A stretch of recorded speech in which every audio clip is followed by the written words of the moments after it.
պարոն, մենք կարծեք ռազմավարականի ընկալումը չունենք։ Դրա պարզ պատասխանը կա, որովհետև մենք չունենք գիտակցող վերնախավեր հայաստանյան եւ սփյուռքյան, եւ ցավալի որ առանձին եմ ես ասում, պետք է լիներ հայկական վերնախավ։ Հայկական վերնախավ, որի համար մեկ գիտակցումը պետք է լիներ ամեն կերպ նպաստել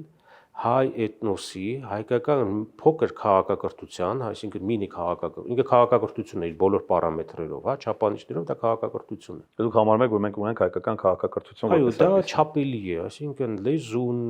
եկեղեցին, անթրոպոլոգիան, գենոմը նույնիսկ այդ մակարդակով ենք գնանք, ժառանգությունը, ճարտարապետությունը, գրականությունը եւ այլն, դա քաղաքակրթության դրսևորում է։ Մերը այստեղ ամբողջ հարցը այն է, որ չկա այդ ինտելեկտուալ այն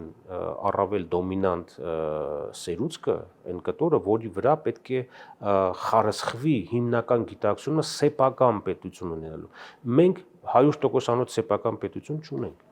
եւ չենք ունեցել, որովհետեւ այն անձինք, ովքեր դրվում էին իշխանության, եկեք պարզ խոսենք, ինչ ձևով իշխանապողությունն է մենք գիտենք այդ շարքերը, հա, ընտրություններ, որոնք ինչպես էին ավարտվում կամ մարտի 1 կամ այն մնացած երևույթները կամ ինչ էլ ընտրեք, մեկը մենք մերն ենք անելու, հայտնի ձևակերպումները կա։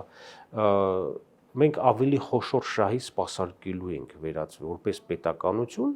իսկ մնացածը արդեն օգտվում են ներսում, ինչքան որ նրանց հնարավորություն է տում։